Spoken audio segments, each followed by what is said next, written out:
Doutor, me mata. Por favor, eu não aguento mais.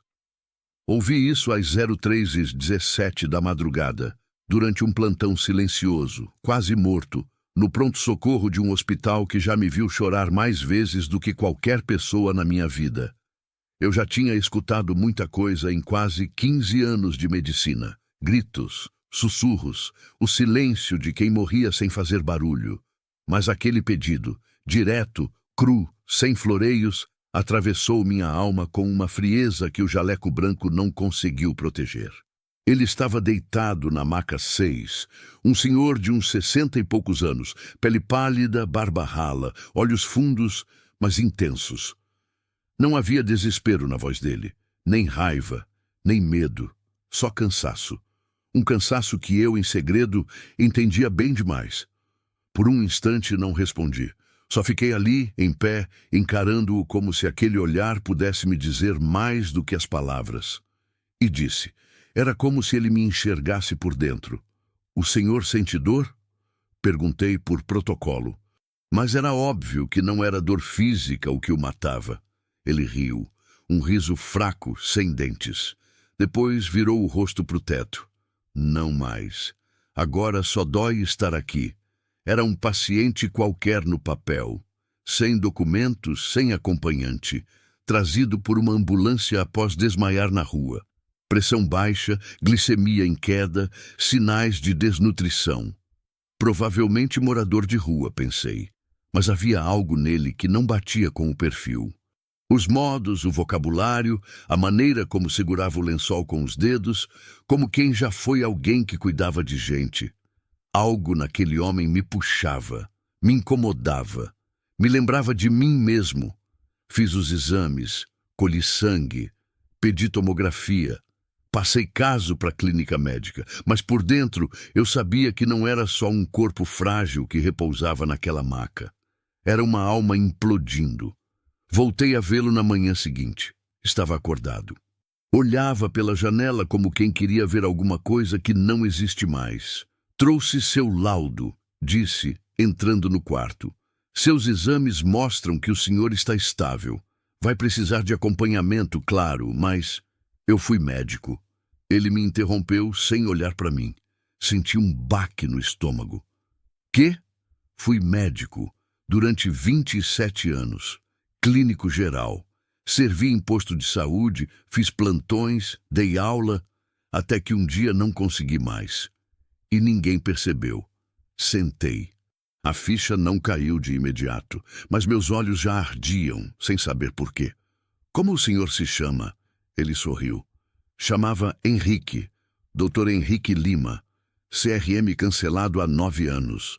Hoje sou só o Henrique mesmo. O resto ficou pelo caminho.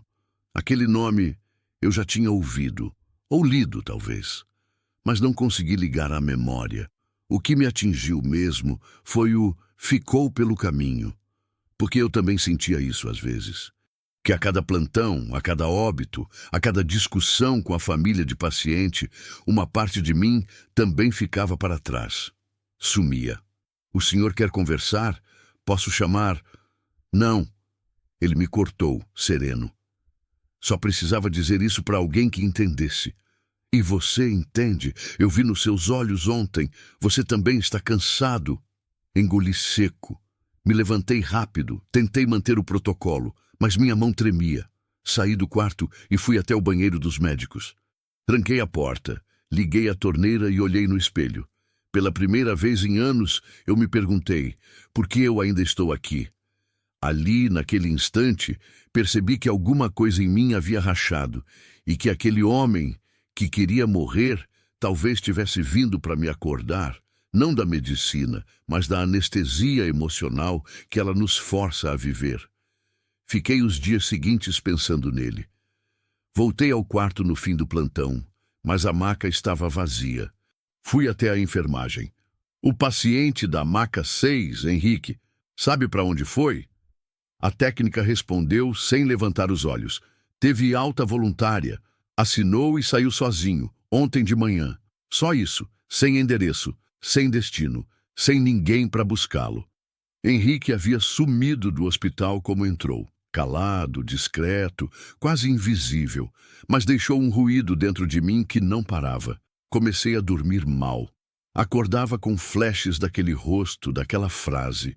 Você também está cansado. Comecei a olhar para os meus colegas diferente, para o enfermeiro que escondia as olheiras com um sorriso automático, para a médica residente que disfarçava o choro entre uma intubação e outra, para o segurança do plantão noturno que tomava 2 cafés seguidos antes das 22h. A gente estava todo mundo no automático, vivo por fora, desabando por dentro. Foi nesse tempo que criei o hábito de andar até o fim do corredor antes de bater o ponto. Um corredor frio, de luz fraca, onde ficava a janela dos fundos do hospital. De lá dava para ver a cidade acordando, um pedaço de céu manchado de fumaça e luzes laranjas. Era a minha pausa. Comecei a escrever num caderninho de bolso que tinha guardado fazia anos. Coisas soltas, frases, sentimentos que eu nunca tinha nomeado. Hoje chorei por dentro e nem percebi. Senti no corpo a dor do outro e não tive tempo de sentir a minha. Quantas vezes eu fui o Henrique e ninguém notou? Cada frase parecia limpar um pouco da lama emocional que eu vinha acumulando há anos. Até que um dia, semanas depois, ao sair do hospital, o vi, sentado na calçada, do outro lado da rua, de terno, velho, mas passado, gravata frouxa, barba aparada e um olhar firme, vivo. Ele estava diferente. Aproximei. Henrique. Ele me olhou, reconheceu de imediato e sorriu. Eu sabia que você me encontraria. Médicos de verdade não esquecem seus pacientes. Sentei ao lado dele. Ficamos em silêncio por alguns minutos. O barulho dos carros e da cidade nos cercava, mas ali parecia tudo quieto. Achei que o senhor tivesse... Parei no meio da frase. Morri, sim. Um pedaço de mim morreu naquela noite. E ainda bem, porque o que sobrou era o que precisava viver. Só o essencial.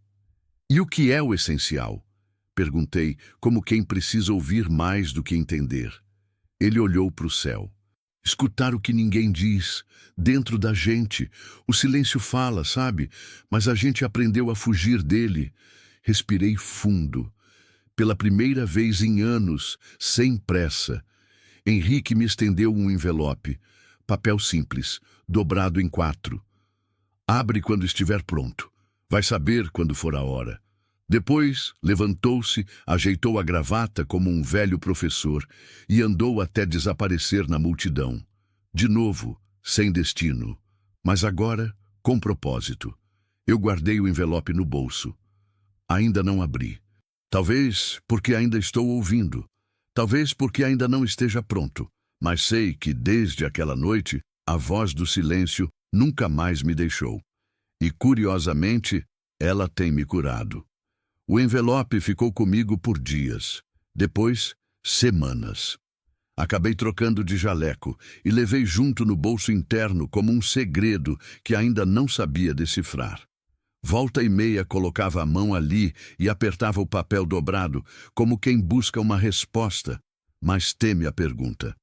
Não sei exatamente o que me impedia. Medo de me decepcionar, de descobrir que tudo aquilo tinha sido só mais um delírio da mente cansada.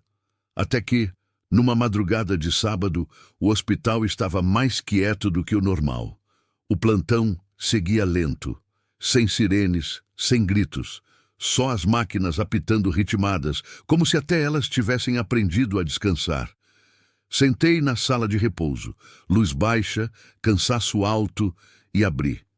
Era uma folha só, escrita à mão, caligrafia bonita, firme, antiga.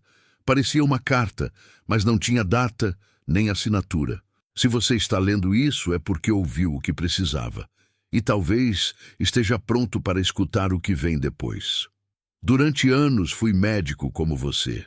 Coletei diagnósticos, fechei prontuários, dei alta a corpos vivos e enterrei almas exaustas sem perceber.